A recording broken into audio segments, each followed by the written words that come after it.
Uncle, मुझे आपसे एक जरूरी बात करनी है। कार्तिक धोखेबाज है, मक्कार है, यही ना? नहीं अंकल, वो बात नहीं है। जहाँ उसकी परवरिश हुई है उस बारे तो में। बताओ ना। वो विदेश में पला बड़ा है, वहाँ प्यार टाइम पास के लिए करते हैं, तो उसके साथ स्वाति की शादी बहुत सोच समझ कर कीजिएगा। अब तो ये शादी होकर रहेगी। स्वाति। ओ, हेलो अंकल। नमस्ते। नमस्ते। तुम कौन हो? मैं तो तुम्हें जानता ही नहीं। ये कौस्तुभ है, मेरा मैनेजर। अरे दिखता तो ये बंदर जैसे है, तुमने इसे मैनेजर बनाया है? लाल खुद की कर रहे हैं लेकिन बंदर मुझे कह रहे हैं। मैं अगर काम में बिजी रहा तो मेरे बदले ये आएगा। सोचा आपसे मिलवा दूं, अच्छा आदमी है। ये बंदा पक्का कुछ उल्टा पुल्टा करेगा। हाय बेबी, कब हाय। मैं अभी थोड़ा आया। दूर। आपकी बात सुनो कार्तिक बेटा, तुम अपने मम्मी पापा को हमसे मिलवा दो। लेकिन क्यों? अरे तुम्हारी शादी के बारे में बात करनी है ना उनसे। शादी? यस। तो ये आग इसने लगाई है। इस बात से तुम चौंक गए, ये समझ में आया, पर ये बंदर क्यों चल रहा है? कार्तिक बेटा, मैं चाहता हूँ कि स्वाति से शादी करने के बाद तुम मुझे अपने साथ ले चलो। हे भगवान, पापा। तुम चुप रहो। विदेश में झाड़ू पोछा करने वाले को भी अच्छी पगार मिलती है। फिर दुख भरे दिन बीतेंगे, अच्छे दिन आएंगे। कार्तिक बेटा, शादी हफ्ते भर में हो जानी चाहिए। नहीं हो सकती। अबे तू इतनी खोखो क्यों कर रहा है? ये देखो दिव्या, तुम सच नहीं जानती हो। एक मिनट सर, बॉस यहाँ पर स्वाति का हाथ मांगने नहीं आए हैं। कान खोलकर सुन लीजिए, बॉस स्वाति से नहीं दिव्या से प्यार करते हैं। तुम झूठ बोल रहे हो। सच्चाई क्या है, तुम बताओ। सच की धारा बह गई सर। अब बोल दिया तो बोल दिया। हाँ अंकल, ये सही कह रहा है। मुझे प्यार स्वाति से नहीं, दिव्या से।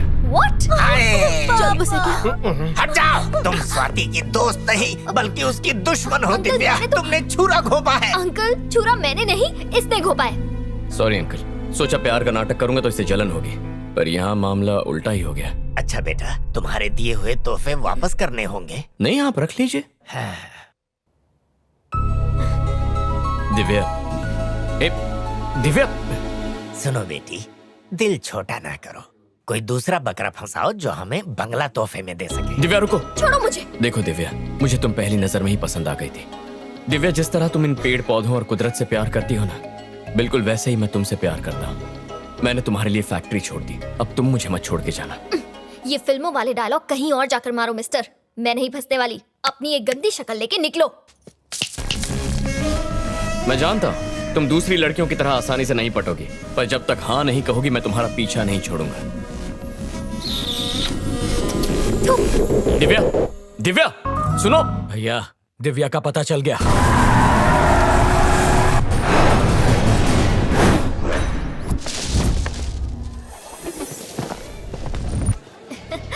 ये तुम्हारे लिए। बाय। जितने प्यार से इनसे बात करती हो, कभी मुझसे भी कर लिया करो। इमली की तरह थोड़ी खट्टी है सर, आम की तरह थोड़ी मीठी बनो ना। लगी क्या? आप रिस्क मत लीजिए। सुनो दिव्या, ये हरी भरी जवानी हरियाली पे क्यों लुटा रही हो? अरे पेड़ तो अपने आप बढ़ जाएंगे, लेकिन इससे शादी करने के बाद आपका परिवार बढ़ेगा। तो ये रिश्ता पक्का? मुझसे उलझकर अपनी फैक्ट्री तो बंद करवा चुके हो। दोबारा पंगा लिया तो ऐसी हालत करूंगी कि आईने में अपनी शक्ल भी नहीं देख पाओगे, समझे? अरे बाप रे, क्या धमकी दी है, मुझे तो डर लग रहा है। बदतमीज।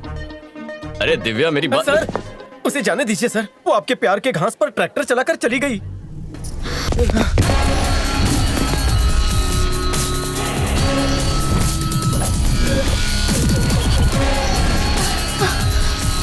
कौन है बे तू? अबे सुन, अगर तू एक शेर है और वो लड़की तेरा शिकार है, तो पता है मैं कौन हूँ? शिकारी हूँ।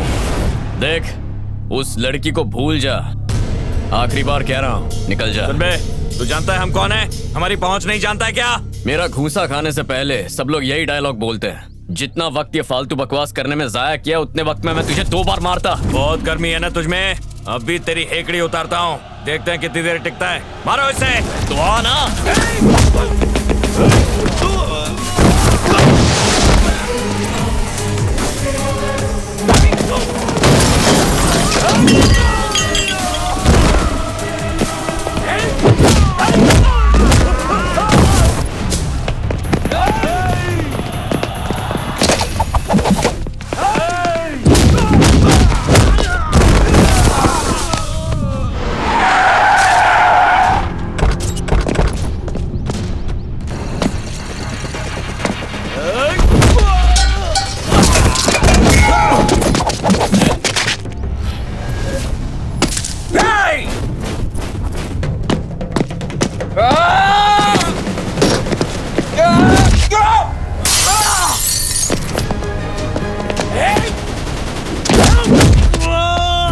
कहाँ जा रही है?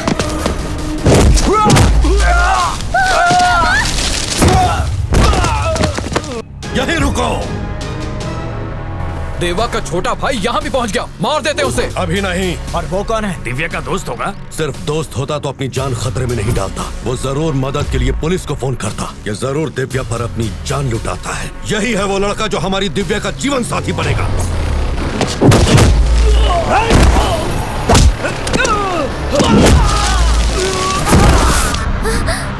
पापा आप क्या? चलो।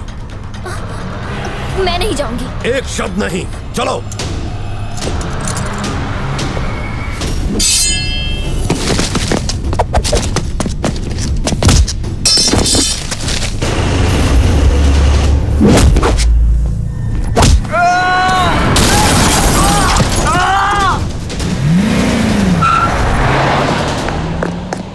सर, ये लड़की मुझे कुछ सही नहीं लग रही है। फैक्ट्री के आड़ में कुछ और ही हो रहा है सर। मैं इंडिया फैक्ट्री के लिए नहीं आया हूँ, दिव्या के लिए आया हूँ। क्या? दिव्या के नाम पे अपनी फैक्ट्री पर केस करवाने वाला मैं हूँ। उसके पापा को फोन करके यहाँ बुलाने वाला भी मैं ही हूँ। मेरी कहानी की शुरुआत दिव्या से ही होती है और मेरी कहानी का अंत भी दिव्या से ही होगा।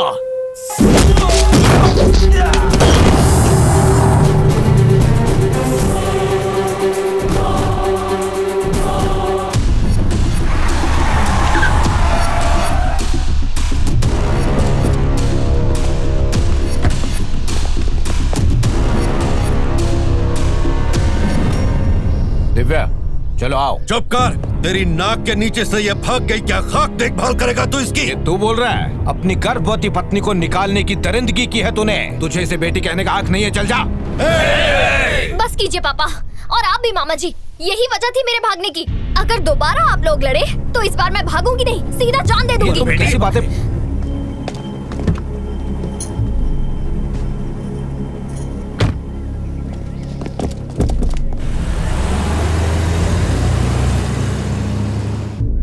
वो कौन था जिसने दिव्या की जान बचाई? पता नहीं कौन था, पर उस लड़के ने छोटे मालिक की हड्डी पसली एक कर दी। तुम लोग देखते रहे।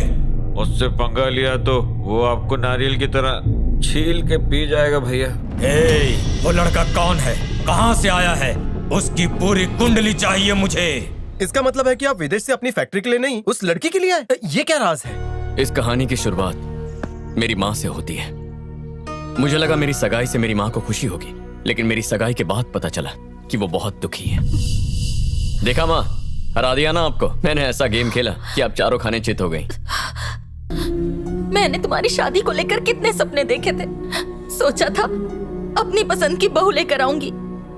सोचा मेरी गलती तुम सुधार लोगे। अब क्या कह रही है? हुआ क्या है? मैंने तुमसे बहुत बड़ी बात छुपाई है, और वो ये कि मैं अनाथ हूँ।